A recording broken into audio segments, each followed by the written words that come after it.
Hello everybody, welcome to the Alternative Voice podcast hosted by Provisions Plus. I'm Jade Neivens-Brown and I'll be interviewing a number of our approved training providers to give you more of an insight into their journey in alternative provision. Hi everybody, welcome back to the Alternative Voice podcast. I'm Jade Neivens-Brown, the director of and founder of Provisions Plus, and today I have Aspire and Thrive joining me. I'd like to welcome you to our two directors from Aspire and Thrive. Hi guys, how are we doing? Hey, how are you, Jade? You're right. Thank you for having us. Thanks for having us, Jade. So we have Dave and Jack. I'm just going to come over to you so you can introduce yourselves, if that's okay, guys. Absolutely. So hi everyone, my name's Dave. I'm one of the co-founders and directors at Aspire and Thrive. Our organisation was developed over 12 months ago, but it was in the making sort of 12 months before that. We are a trauma-informed therapeutic alternative provision. And I'm Jack Cudworth, a director with Dave. Didn't come in at the start, however, seen how amazingly good it was, and then just jumped on board later on. So I've got to let Dave and Es take the credit for setting up Aspire and Thrive, but absolutely proud and privileged to be on board. And thank you, Jade, for having us to be able to talk about it. Thank you for joining me. So I'm going to ask you some questions today around your personal journeys and what sort of led you to working in alternative provision. And obviously we want to find out more about Aspire and Thrive. So if I come to you first, Dave, could you just talk to us about your journey and what's got you to the point of offering alternative provision to our young people? Yeah, thank you. I guess my journey is probably the last 2 decades of working in helping services for local authority, for 2 local authorities, public sector, private sector, third sector organisations, always under the guise of working with children, young people and families across the challenges and opportunities and complexities that young people and families face in their communities and our society. And I think one of the things that was really important for me was trying to understand what the transitional experiences look like for children in primary schools, young people in secondary education, and then young adults transitioning from secondary education into becoming young adults and the world of further education or work or employment, or what that would look like. And for me, I was really curious about actually how could that be enhanced, how could it be better supported. And in that journey, there are perhaps some young people, some children whose journey doesn't necessarily follow that sort of preordained map of primary school, secondary school, further education or employment. There are some young people that need different routes and different journeys, different spaces, places, people to be the best version of them, to thrive, to enjoy, to achieve. And for me, it was that kind of thinking, that kind of curiosity that led me to think, actually, there is an opportunity for an organisation to offer something different, but to offer it in a way that was safe and contained, well constructed. And that's where we started working with Jack around creating a trauma-informed therapeutic model of practice that was central to Aspire and Thrive, embedded throughout the organisation, and sits around and contains it in everything we do. And Jack and I have known each other for a very long time in lots of different environments and have several businesses together. But Jack also, what I was really, really intrigued by, has a service called Connect 2. And the Connect 2 model, Jack, you can talk a little bit about that more, because it's definitely your thing, buddy. But it was that model, obviously being really pleased to work with Jack, which is always a pleasure and a privilege, to work with Dr. Liz, who always say, don't call me Dr. Liz, call me Liz. But Liz is a learned person, to us. Right? So even when people say you work with Liz, I'm like, how dare you? She is an academic of great ilk. You refer to her as doctor. So working with Dr. Liz and Jack to learn more about the Connect 2 model was absolutely integral to what we were hopeful to achieve. And that's kind of what brought us to the start of the Aspire and Thrive journey, really. Amazing. Thank you so much. Just coming over to you then, Jack. What's got you to this point of your AP journey? So going back a longer time, and as Dave says, I think we've been in this industry for a similar amount of time. Dave may be a bit longer than me, but a similar amount of time. He is a bit older. I knew that was massive coming. paper round, honestly. No, on a more serious Not coming to your birthday party now, that's it. Forget it. I'm not 6. Sorry, Jade. This is where it goes. We'll send that gift back to Amazon when I go back, you watch. So I love how we kept it professional for your podcast. Exactly. It lasted about 2 minutes, didn't it? should we restart? No, go on, you're good. No, so like when I look back through my journey, I would class myself as when I got to 19 as a failed footballer.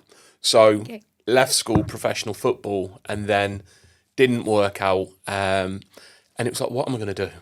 Like, you don't try in school because you're going to be a footballer, and then you're no longer going to be a footballer. So it was a difficult journey, and I ended up coaching out in Australia with some children's schools, and then coming back, not knowing what I was going to do, and started working for Coventry in the community as a football coach in some areas of deprivation and children that were, for me, like with football, it's kind of like a leveller for people.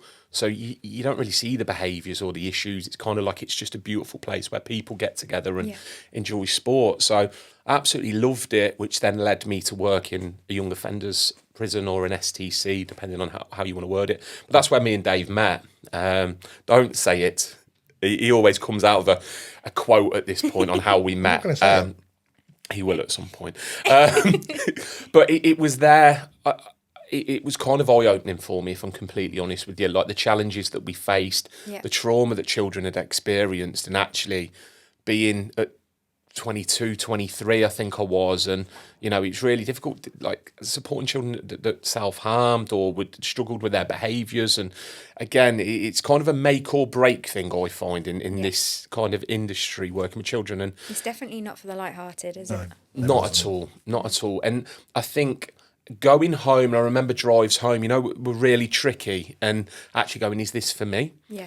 And I think each day you build your resilience and you come back, and I think it's hard to not want to help and support, and that took me on a journey then to manage semi-independence services, mental health homes, children and adults that struggled with mental health, and then a homeless charity, but then moved into children's residential services. Yeah. Went on to manage services there and have a training company. And I just think that for me, the whole being able to support and give back and have what I would class as a good knowledge within the industry, and then working alongside people like Dave and having Aspire and Thrive. And then, as Dave spoke about, Connect to the Future with Dr. Liz Gillett, who's just a phenomenal person. Again, I would like to think that managing, children with social and emotional mental health struggles for many, many years now, I'd like to think I've got a good knowledge of supporting behaviour. Yeah. And then I work with Dr. Liz and have Connect to with Dr. Liz, and it's just to then understand the brain development side of it as well is absolutely eye-opening. So that's led me to where I am today, in the sense of having training companies with Dave, and, you know, having mentoring services for children where we're contracted with the lots of the Violence Reduction Partnership and other amazing companies within the West Midlands, to now sitting here with yourself, being a partner in Aspire and Thrive. And for me, it's been a beautiful experience the last 20 years, but also I had so many difficulties and, you know, navigating it on the way. And I'd like to feel now, Jade, we've spoke a lot today about what you do as well, and I just think we just need to get as many people together that have got the same minds, and where children are at the absolute heart of what we're doing, and I feel that, and that's where we are today in the sense of the journey for me personally to end up at Aspire and Thrive. Yeah, amazing. So you said at the beginning when you did your introduction that you were not on board from the very get-go, but in terms of a director you weren't, but obviously you have been involved with obviously the therapeutic approaches that are embedded into the practice at Aspire and Thrive. Yeah. Do you want to talk a little bit more? Well, I'll tell you what we'll do is, if you want to talk a little bit more about Aspire and Thrive first, and then we'll come over to you, Jackie. Perfect. You can talk about the therapeutic approaches that have been embedded. Sure. Yeah. So our journey at Aspire and Thrive is a trauma-informed therapeutic alternative provision, essentially, was to offer places and spaces that were safe and contained for children and young people, because we're really highly aspirational for all of our children and young people, that we hope they can work towards accessing curriculum and engaging with curriculum-based or led learning.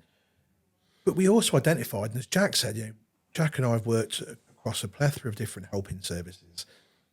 we acknowledged and identified that actually a lot of our children's lived experiences, their traumas, their distresses, actually, in some cases, whilst we're not being unaspirational for their development, we have to be realistic about their needs, meant that actually, in order to help them have the best experiences and enable them to engage, participate, be included, and attend spaces for learning, personal development, growth, it required a trauma-informed therapeutic approach. It required, as Jack said, all of our colleagues to be really vested in brain architecture, brain development, attachment, how our children's lived experiences can impact some of their presenting and emerging needs and what that looks like. So we needed to create an environment and an organisation that was able to contain that and absorb it, but understand it. Mm-hmm. So we wanted to create a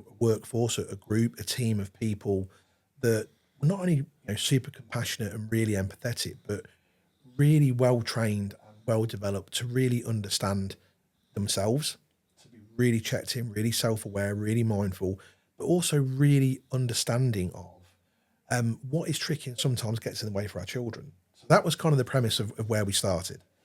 And what we learned very, very quickly, as well as having those aspirations, was that we needed to build in some real structures around how some of those aspirations could also be delivered alongside programs, measurable, that had good metrics, that were able to demonstrate progress. So we had to then build in a whole scope, if you will, of different learning opportunities. So Jack and I partnered together on the growth mindset book, which is the first chapter of 4 that's going to form a book that Jack's currently authoring. The growth mindset is a personal development program and was really sort of formative as one of our first programs where our children and young people could, alongside all of the therapeutic element of our service, could actually also engage with developmental learning and engagement opportunities. And from that, we've created a lot of other courses.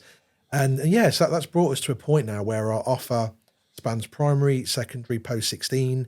It is trauma-informed, it's therapeutic. It has lots of different short courses, longer-term courses, developmental courses. It has curriculum courses.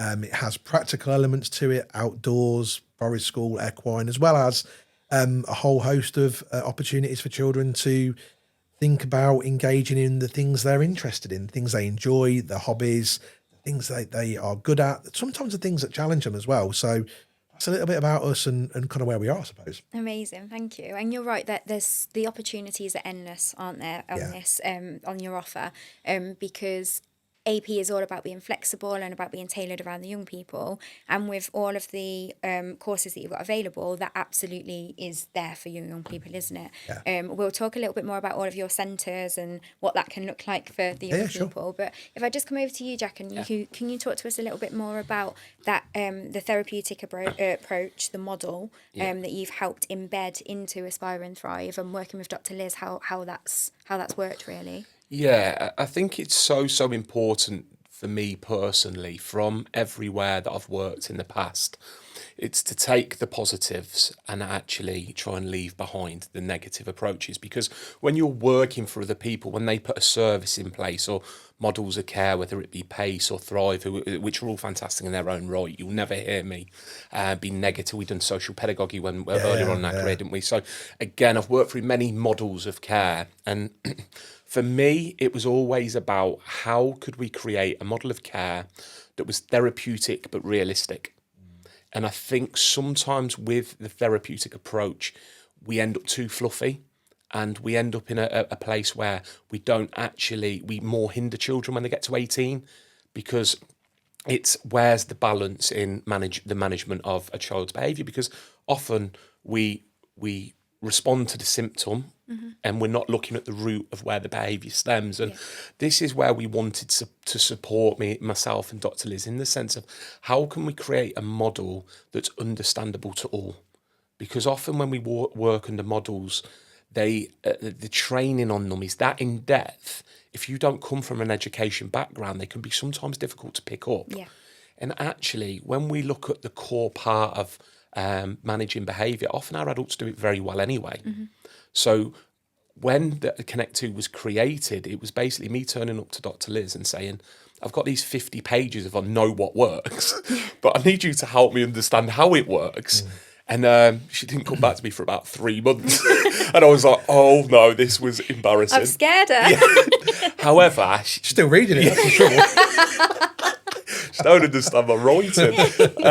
But no, it was kind of just something that for me and Dr. Liz, it was just a connection of like her immense knowledge and my actual feet on the ground experience have just married up in kind of like 4 building blocks as such when we're looking at the Connect 2 model, and that's the adult-child communication environment. And a big thing for us, and the thing that I love about Aspire and Thrive, is we very much work on regulate before educate. So it doesn't matter if you're with adults, with children, whatever it is, you kind of need to regulate your room before you even try and start with the education. And with what Aspire and Thrive do, just them car journeys of picking the children up. For me, when I look back at all the best work that was done with young people when I was younger, it was when we didn't have eye contact, when it wasn't formal, you know, and it gave children a chance to express themselves. So whether now my mentoring service is working with 6 children in a school or one-to-one as Aspire and Thrive do, the whole idea is we regulate our room before we even try and educate it. And that was where we kind of started from the adult child. And then we looked at the connection side of things and the communication. So depending on which study you read, you know, communication, 75% of it is not the words. It's our body language, it's our mannerisms, it's how we pass over our message, our tone. And so straight away, me and Dr. Liz work on these things with obviously Dave's team and any of the staff that we work with on that understanding others. And you know what, how we walk into work in the morning will probably impact someone else's day. 100%. We all know it. So, and then when we started looking at the environment, it's not just the physical environment, it's also the atmosphere that we create around people. And that's where, again, the therapeutic side, and Dave and his staff have taken to it so well. And I come in, and when we speak to them, when we train, I know I've got an investment in the sense of I'm now a director in Aspire and Thrive, but that's only because I've seen what an unbelievable service it was. So that's where Connect 2 moves over to Aspire and Thrive. And whether we work with children's homes, with educational settings, and also alternate provisions. And again, the model, like anything, is only good as the staff that are implementing it. And like I say, when we come and train with the staff at Aspire and Thrive, and we trained another couple the other day, didn't we? They're just phenomenal people. And you know, it's a very good team at Aspire and Thrive. And that's basically how everything come together, in the sense of like I say, I often say Dr. Liz is the brains behind Connect 2 and I'm the brawn of delivery. You said you were the beauty. Is that what you normally go for? That's what he normally says. What's what you told me? When I'm on a podcast, I can be held accountable. That's true, yeah. Normally it's just me and you when I say that. I'm on a podcast. Okay, so thank you so much for that, Jack. Talking about like staff training and stuff, that's something that at Aspire and Thrive you have done very well. So the level of training that all of your staff have upon their onboarding process when they're recruited is very high quality. Can you talk to me a little bit about the importance, from your point of view, Dave, the importance in that happening and making sure that your staff are given all of that training before they're then trusted with our young people? Absolutely. I think that being trusted to make a difference in a child's life, a young person's life, is one of the most important things, most meaningful things that adults can do in society. And that isn't to sort of, you know, mitigate or dilute any of the meaningful things, because there are many and varied meaningful things that adults can do and do very well, and we are super grateful for in society. But one of the most important things I think we can do is to be trusted to make a difference in the lives of a child. And for me, the way, even being trusted to chronologise the life of a child is super, super important, because the language that we use when we think about ourselves, that the language that we use in how we chronologise their lives, how we are with them, is super important. And if we're going to be a safe environment, if we're going to be a containing space sometimes for children, if we're going to foster hope for their futures, then I think it's massively important that any professional, but certainly our colleagues at Aspire and Thrive, are set up for success. We always say to people, like, we're highly demanding, but we're highly supportive. You are. Because to be able to care for our children, to support them, to enable them, to encourage them, we need that to be safe, but we also need it to be done really, really well. In order for that to happen, part of that is continual learning and development. So we have an ongoing learning plan for all of our colleagues.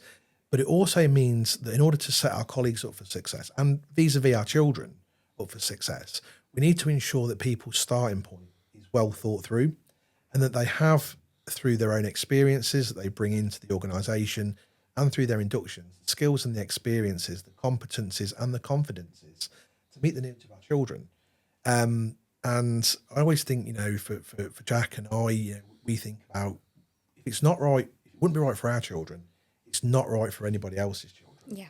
And therefore, we want to be super confident as we can be, that all of our colleagues are well cared for, they're well cared about, they're supported into the organisation, they're given the skills and the tools and the resources to be the best versions of them, to demonstrate all their skills and their abilities and competencies in the task of working with our children and young people. We want that to be a process and not an event. So every half term, apart from Christmas, because I think there'd be a mutiny if I did it at Christmas. Everyone wants a break, don't they?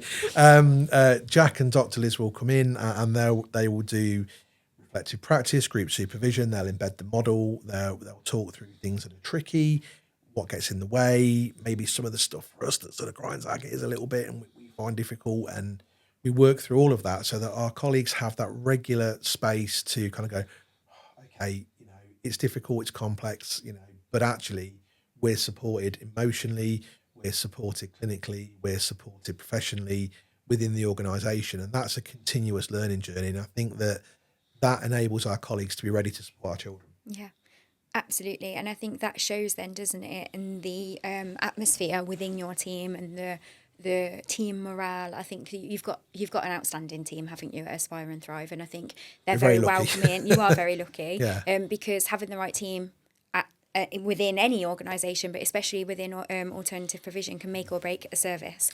So knowing that you have got an amazing team, that obviously is a positive, but that also goes both ways, because you're providing everything that you've just said, and you're providing a very nurturing and supportive environment for your staff as well. So they're getting good from that as well.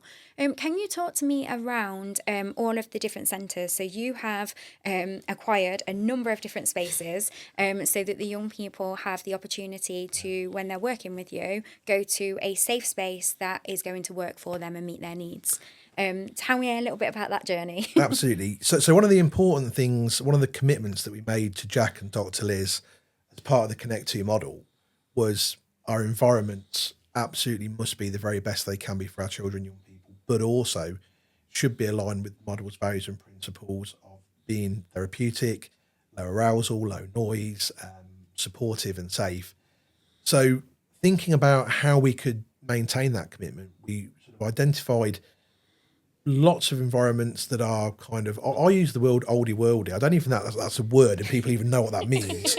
But we definitely use that. Even I use that, oldie worldy. So I don't know how to even describe what it means, but it's about finding places and spaces that are rural or semi-rural, that are quiet, that are low arousal, that have lots of open space, lots of rural space, that by the design or default of the environment allow children to have the space to express themselves, the space to participate and engage and have lots of opportunities, but also allow them space to have less sensory impact from lots of other peers or lots of different things going on. And it's really dedicated, targeted time for them.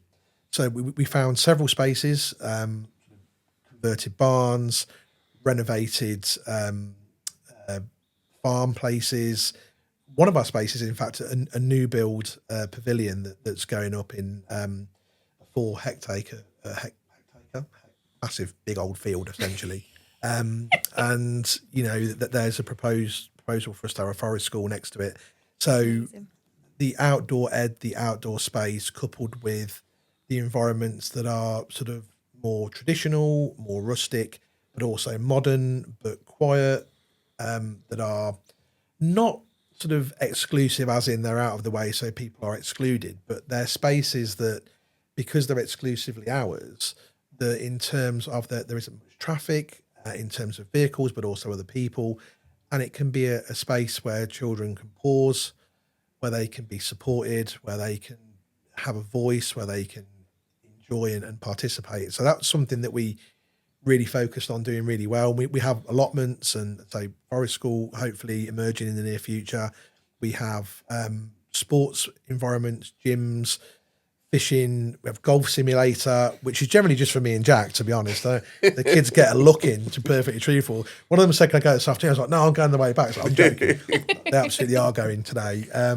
But it's about having. So that's the beauty in that, though, that the young people, not you two playing, but Yeah, the exactly, young people can ask. It's about that tailored approach, isn't it? Yeah, they can totally. say to you, actually, today, can I do this? And you've got all of these opportunities available for them. That's lovely that they can actually be putting those requests in and, still learning, still getting football their therapeutic clubs, mentoring. all those sorts of things. So, we've got a real broad base of partnerships with our locality. And the good thing is that those partners are really invested in our model and our approach. And the variety of environments means that actually, when we meet with our young people, we can kind of gauge what's in their best interest. They haven't just got to go just to one place and be in one space. They have the choice of moving between spaces, or having a different space, or having the opportunity to try something else, or be in a different environment. I think that's super important as well. Yeah. Can I just add on to that? And I think this is, I couldn't agree more with everything Dave's saying, is because if you have a look what probably went wrong for our children in schools, or their struggles that they had in schools. For someone as well that struggled in school, that classroom environment of literally sitting straight rows and you'll speak when spoken to, and like that doesn't work for some of our children and hasn't for many years. However, the fact that children, a massive thing for me about the development of children is their voice being heard. 100%, yeah. And this is what, for me, Aspire and Thrive do. And I work with some amazing organisations. And again, I would like to think that they all do that. Mm-hmm. But what I would say is it is absolutely evidenced when I go in and work with Aspire and Thrive. And for me, that is something that draws me to a service, is the fact of actually, if we spoke to the children today, are their voices being represented in the care that we're giving? Yeah.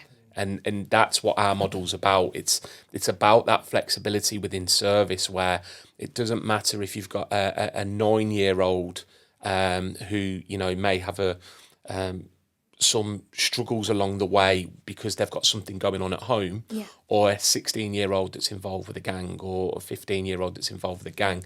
They'll actually be given the option, if they turn around and said, I'm 15 in a gang, but I want to go and be around a horse or something like that, Aspire and Thrive will make it happen. Yeah. And that for me is, when we're looking at a model of care, it's about giving children that the containment that they need and the environments that they need to be successful. Yeah. And when you look at, I think things that are a reflection of that are things like attendance rates. And actually, when we look, and I was there recently, Dave, and you had a young man going back to school that was re-engaging, and the kind of pack that you had of everything that he'd achieved. I think you seen it, didn't you, Jay? I love that. That was a really good touch. Listen, I can happily say this. It brings a tear to your eye, the fact that much care and nurture is happening. And how much we loved seeing that. So obviously for viewers, it's like a photo book, isn't it, essentially? And it's got pictures from their journey that in the time that they've been with you. But then every member of staff, why do I keep hearing that? Every member of staff that works at Aspire and Thrive then leaves a message in that book for the young person. And for us as professionals seeing that, we loved it. We were all like, oh my gosh, and look, and he's done this and he's done that, and look at the size of that cow. And but they're that child's memories, and actually to have those in a book that they could take away, that's something that's so special about that, isn't there? That Absolutely. they can look back on their journey with you. It's really, really nice, really nice touch. But I'm so sorry, Jack, because I cut you off there. Were you? No, I absolutely. I think because we both seen it, and I think it hit us both. In the same way. When we look at what me and Dr. Liz speak to Dave and the team about, to see all them things in practice is just amazing, because we didn't ask them to do that. It's just actually we give them information and we pass on good practice. And I'd like to think what we do is very good, but the model, as we say earlier, is only as good as the team implementing it. Yeah, and the day-to-day stuff obviously that's the team deciding on how that's going to work. Absolutely. Which is amazing. So you touched on student voice, which is a huge thing in the world of AP. It is so important. Well, not even outside of AP, it's so important that young people are listened to.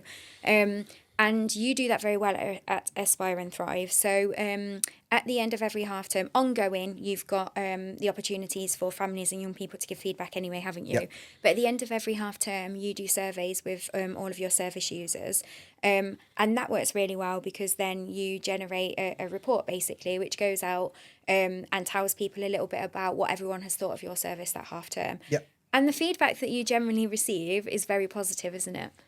It is. And for us, it's super important to hear the voice of our children, our young people, our carers, guardians, parents, our partners in education and local authority, because we want to continually develop what we're doing at Aspire and Thrive. We want to grow as an organisation organically, but that is also about learning from our partners and the people that are using our service as to what that development looks like. Yeah. What areas where we do things really well, what areas where we could do things better or improve on. And I think it's important to make sure that we hear that on a regular basis, because I think when you're in an organisation, what you don't want, I suppose, is for it to become an echo chamber where, you have very few voices, or the voices you are hearing all in agreement, because that doesn't promote positive growth. What you want is that you want good reflective practice, you want healthy challenge, you want good observations, you want people to make suggestions that are helpful. You want all of those things to contribute to the things that you're good at, to continually be consistent strengths, and the opportunities to grow, to be to have good direction around, so you can think, okay, that is an opportunity for us to develop or improve. And because of the feedback we get and the voices that are shared and the observations that are made, we have a much better idea of what that looks like, because it can then be not about Jack or myself or other people within the organisation saying we ought to do this. Actually, we're child-led, young person guided and adult supported. And I think that actually that enables us to have that real sort of vision of not losing sight of the things that are important to us. So that is really positive. And I think that's one of the things that I enjoy the most in my role, is when I see those bits of feedback come in and you get to read what children enjoy or what they've been doing, or it makes it all worth it. All the hard work. It's brilliant. It's really super positive. I get as much from that as hopefully people get the opportunity to feedback. Yeah, love that. I think within that as well, and one thing that I can say, Dave, from the outside looking in as well, as me and Dr. Liz do, it's our first kind of port of call is the voice of the child, but I tell you what else is extremely important, and you do so well, the voice of your staff. Because realistically, if our staff are not listened to, our colleagues are not listened to, then you haven't got a happy workforce. and then who's impacted at the bottom of that? And again, making it within the model, making that room for actually your supervisions, for how many services bring therapeutic leads in, at each half term to actually, and that will sometimes be Dave gives the choice to the staff or looks at who needs what support. Does it need to be one-to-one? Does it need to be group?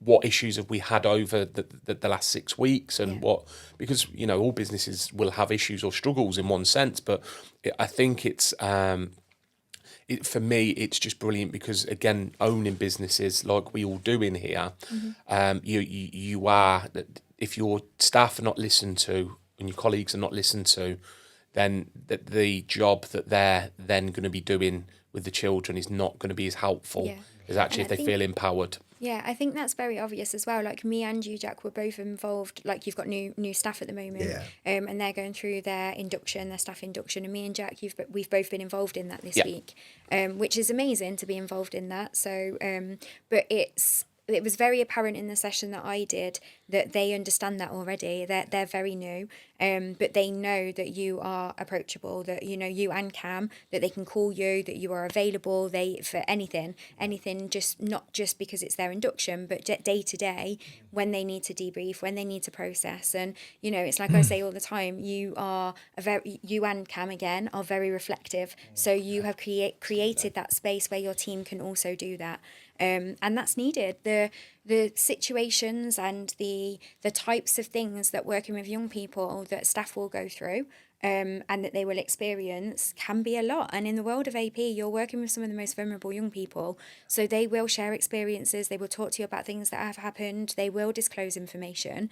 And if your staff are not given the support that they need, they're not going to cope with those things. So it's really important for them to have that processing time, that reflecting time, and that's definitely something that you have embedded into your practice. So that's really, and it's super important to us because one of the things that we always ask ourselves, or we always try and ask ourselves, is what's the best quality decision for the child or young person? Yeah. Doesn't matter what would we like to do, what would we want to do, what would be the best decision for us. That's not a relevant question. The relevant question is what is always in the best interest of the young person and trying to do that.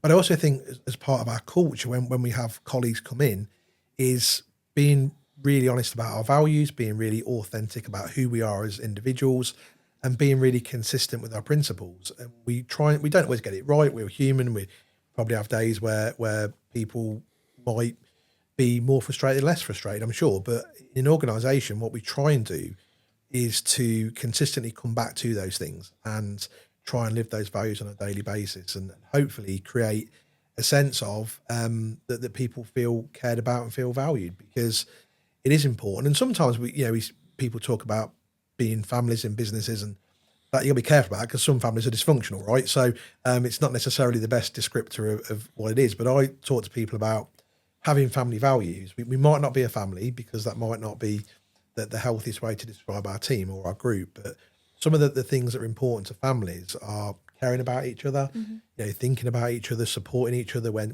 things are difficult, being consistent for each other, sometimes advocating or protecting each other, or sometimes that being there when and celebrating the successes. So we try and have family values in a group and in a team, because ultimately we're, Jack and I, whilst we're lifelong friends and we're business partners, we both have families, and our family values are super important to us. We talk about that on a regular basis, having a good balance between our working tasks and our families and our children, our partners. So it's super important to us that is conveyed for all of our colleagues, and that, even this week, when I haven't been with our colleagues, I'll check in with them at the end of the day and make sure they're okay, because it's important they feel cared about, because we're asking them to care about others. Absolutely. And that comes from modelling. It doesn't come from just expectation. It does come from expectation, because we want to have those caring expectations of ourselves and each other. But actually, sometimes it comes from being in an environment, being in a culture and a practice where those things happen for you and you give them to others.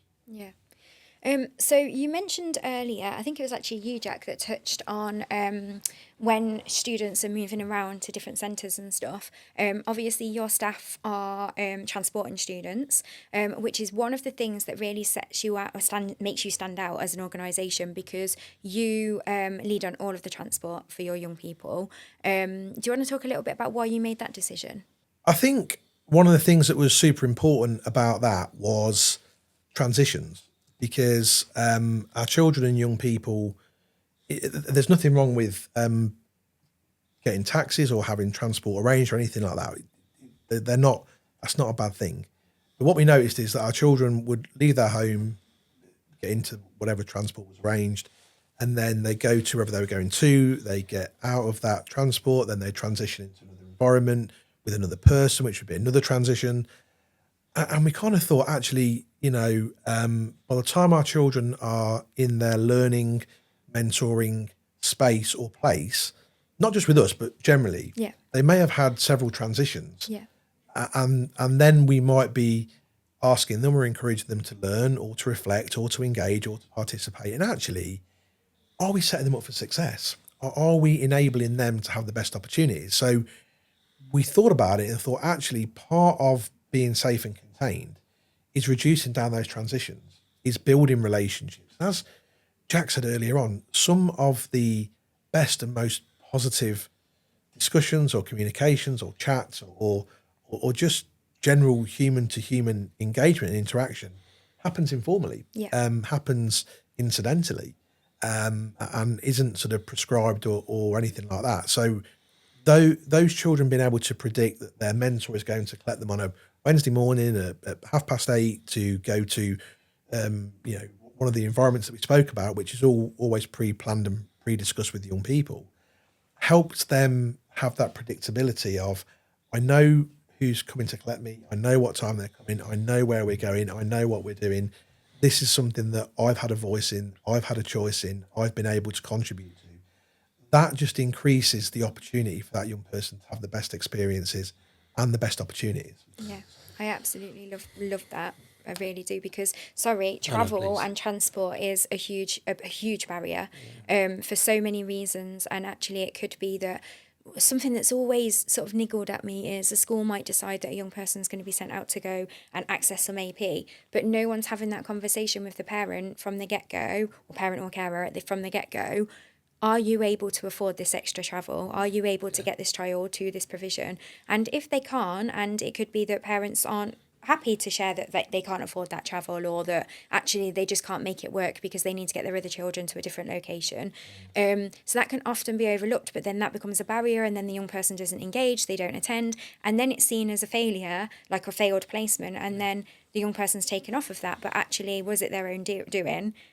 Probably not. So the fact that you're actually providing the transport is a huge thing, and I think that's just going to help so many of the young people to engage. I think going off what you've both just said there, and I think this is where the team are so important, because actually, who is providing that transport? Because actually, if your role model is turning up to pick you up, it's like, children are excited to go on that journey. Actually, if you don't know what taxi driver's going to turn up, or who's going to be getting you today, that in itself brings so much anxiety for some people, doesn't it? Yeah. And I think that for me is a huge part of this, because again, as a parent carer, you don't have to worry about safety. You've got an environment where, and again, however, that car journey is only as good as the person driving the car. Oh yeah. So actually, the children are not going to come out the house if you've employed someone that they do not connect with. Yeah. So again, when I talk about attendance rates and stuff like that, that the way we support change with children is by attendance. Yeah. We can't change anything while they're in their bedroom playing their computer. But actually, if we can provide role models where they want to come day in, day out, and they enjoy it, and it's like you say, a therapeutic environment that they enjoy being in. Actually, we are ticking so many boxes at giving this young person a chance of being successful. Yeah.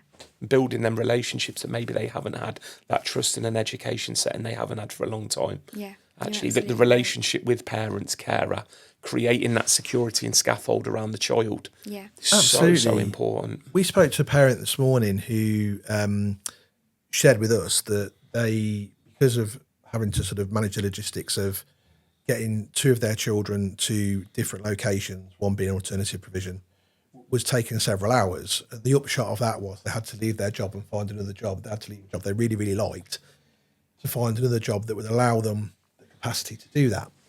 So when we think about... that's not a small thing. That's a huge thing. It's a huge thing, financially, emotionally, career-wise, circumstantially. It changes so many elements of that family's dynamic, their lived experiences, their circumstances. and when we spoke to that parent this morning, that they became really emotional about the fact that we would provide that for their child, which meant they could focus on other elements of their family, which holistically would make the family unit stronger. And for Cam and myself, you reflect on that, you think that's the task, isn't it? That's making a tangible difference in the lives of a child, a young person, a family, other children within the family unit. We might be not working with directly, but actually we're indirectly supporting and enabling, because what we're offering and what we're trying to provide is making a broader difference beyond the direct engagement and participation and inclusion of the child that we're working with and the space that we hold for them, but the wider, more holistic impact is there. And I think that's really important. It is really important, yeah. And you're making a difference, because like I said earlier as well, by offering support to parents and carers as well, that's going to affect the young people. The opportunities that you're providing to the student as well, that has an impact on the whole family, because if they're healthier and they're happier, and it just changes everything. It changes the dynamics and the behaviour at home as well, doesn't it? So, Absolutely.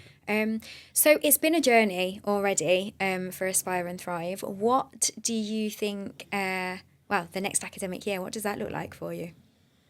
Well, we hope, and I think that, Jack now being on board with us at Aspire and Thrive is massively beneficial, because obviously, whilst Jack has always been a part of our journey, from a friendship point of view, from a professional point of view, from a supportive point of view, very supportive point of view, some days, Some days. or Depends if you annoy me. patient or supportive. I don't know which one. Just a lot of patience. It brings the comedy value. We'll put that in there. That's precisely it.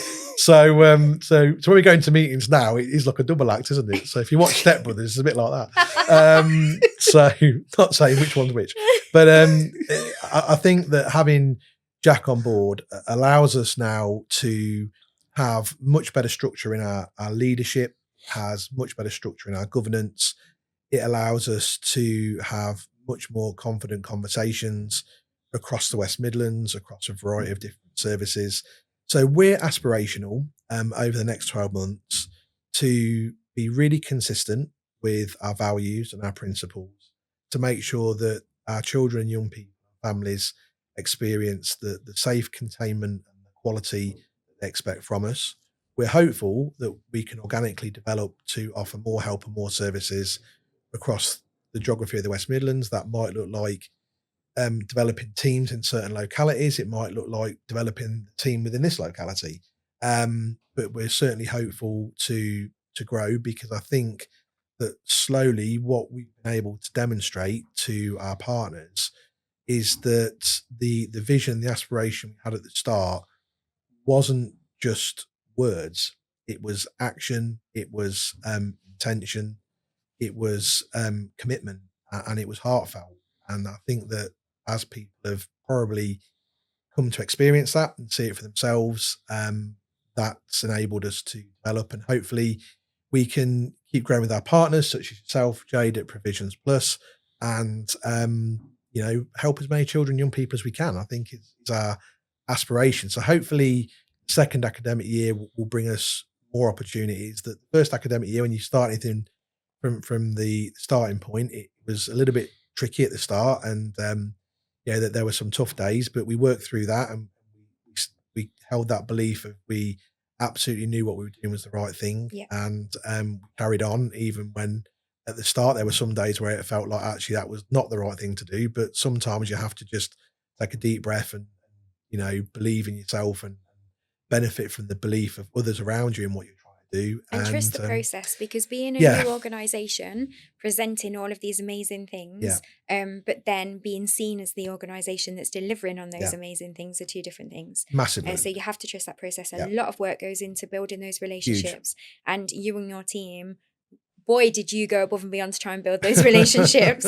But now you're on the other side of that, where those relationships are blossoming lovely. You've got like a good amount of referrals. You're helping young people. You're having real impact. It just makes it all worth it.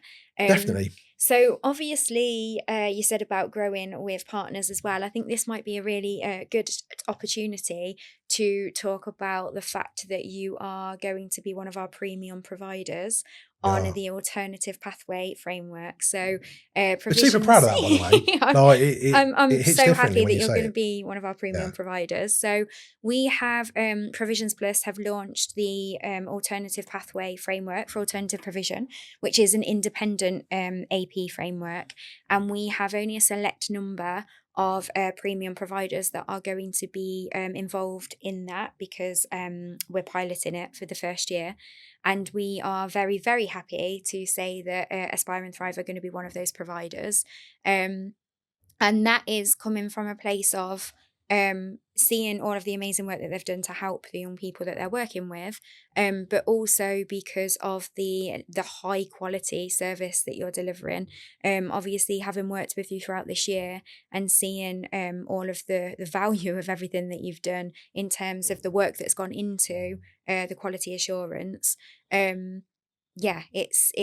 it feels right for you to be involved in the pilot, and we're very excited to have you on board with that. So exciting times, hopefully. Yeah. And we're super proud to be working in partnership with Provisions Plus, and we've had to work double, treble, quadruple hard in our first year to develop systems and processes, supported by yourself, Jade, with your guidance and your input to help us, add the quality and increase the value. But I think for us, we're really proud to have that opportunity to be a premium provider, because we poured our heart and soul into what we do, and we've had to work, say, incredibly hard to establish Aspire and Thrive as an organisation, and navigate some tricky conversations at the outset. And I think now that what we're doing is we're building relationships that are blossoming, that are sustainable, that people are investing in. We're working with great partners. We're learning with great partners. We're growing as an organisation. We're bringing in much more skill, ability, much more relationships and partnerships around the business. And I'm just super excited to see not just where we go as Aspiring Pride, where we go as partners. I think that's one of the most exciting things for me, is that I don't think that now Aspire and Thrive is doing anything on its own. I think it's doing a lot with others. And if I look back 12 months, could I have wished for that? I might have wished for it. Did I think realistically it would happen? No. But I'm absolutely, proud and amazed that Aspire and Thrive is where it is, with Jack's support, with your support, Jade, and working with Provisions Plus, working with the mentoring project, working with Pinnacle Centre of Excellence and all of our other partners. I think we've created something that was what we hoped it could possibly start to become. So we're really looking forward to the future. Yeah, the future looks bright for us all, I think, doesn't it? And can I just add on to the end of that, just coming in late, because again, you guys have been doing this for a while now. Yeah. Dave is an inspiring man. He is, absolutely. And for me, I'm lucky enough to get to work with Dave often. Same with Cam. Yeah. And actually, we've got someone tremendous at the top of that. Brilliant staff. But then also, Jade, with yourself now involved with that, absolute inspiration in what you do as well.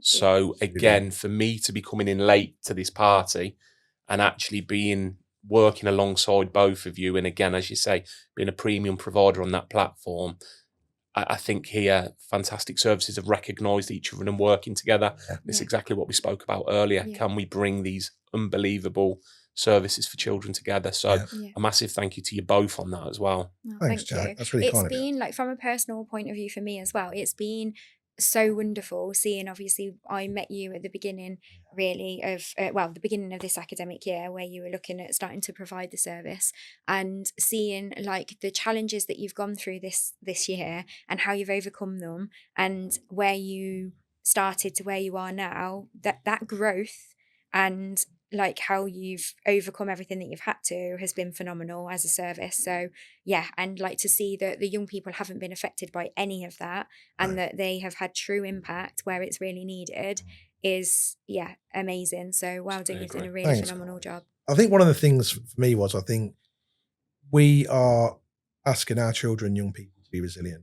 We're asking them to believe in what they could be, not what they might think they have been or what they might think they are and to have aspiration for the future. And I think the thing for me is, if I couldn't do that, if I gave up, I'd be letting them down. Yeah. So in the really, really hard times, when we first opened, and there were mountains to climb, and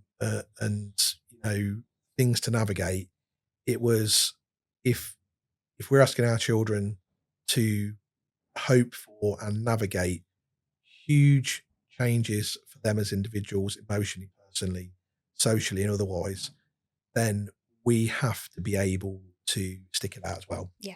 And Absolutely. that was kind of one of the things that got us through some of the really, really tough times, which you guys supported us through, because when we first started, there were lots of complexities, but it was a process and not an event. And what we've learned and what we've achieved together Mhm. in that first year has enabled us now to be in a much more settled position and to have real aspiration for the future. So thank you. Thank you. Excellent. Well, thank you so much for joining me today, and thank you so much for just letting Provisions Plus be a small part of your journey, because it's Big an part absolute of honour. it, huge part of it. But no, it's been a pleasure talking to you both today. So thank you very much for joining Thank me. you for having us, Jade. Pleasure. Thanks for having us on. Thank Appreciate you. it.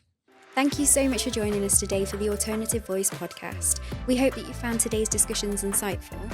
If you wish to find out any more information about Provisions Plus, Alternative Provision, or today's guest, please get in touch with us at info@provisionsplus.co.uk, and we will be more than happy to help. Thank you.